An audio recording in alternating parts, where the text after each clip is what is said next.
ഇതിൻ്റെ ഏറ്റവും വലിയ പ്ലസ് എന്ന് വെച്ച് കഴിഞ്ഞാൽ നമ്മുടെ ഈ കൊച്ചു കേരളം, ഈ കേരളം എന്ന് പറഞ്ഞു കഴിഞ്ഞാൽ ഏകദേശം 92 ലക്ഷം ഏക്കറാണ് ഇന്ന് കേരളം എന്ന് പറയുന്ന നമ്മുടെ ഈ കൊച്ചു സംസ്ഥാനമുള്ളത്. ഇതിൽ ഏകദേശം 71% വെള്ളമാണ്, മീൻസ് കടലും പുഴയൊക്കെ ആയിട്ട് പോവാണ്. പിന്നെ വരുന്നതിൽ ഒരു 29% ഈ കരയുള്ളതിൽ അതിൽ കാടുണ്ട്, പിന്നെ വിൽക്കാൻ പറ്റാത്ത പ്രോപ്പർട്ടി. അപ്പം ഇനി ഇവിടെ വിൽക്കാനായിട്ട് ആകെയുള്ളത് വെറും 5%, അതായത് ഏകദേശം പറഞ്ഞു കഴിഞ്ഞാൽ വെറും 12 ലക്ഷം ഏക്കറാണ് ഇനി കേരളത്തിന് വിൽക്കാനുള്ളത്.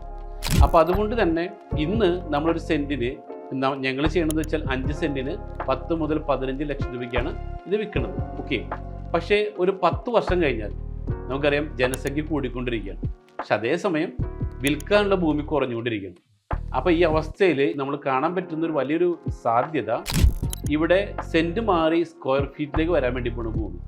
അപ്പോൾ ആ സമയത്ത് എപ്പോഴും ഭൂമി വലിയൊരു റിട്ടേൺ കിട്ടുന്ന ഒരു വലിയ ഒരു പ്രൊജക്റ്റ് തന്നെയാണ് ഭൂമി എന്ന് പറയുമ്പോൾ.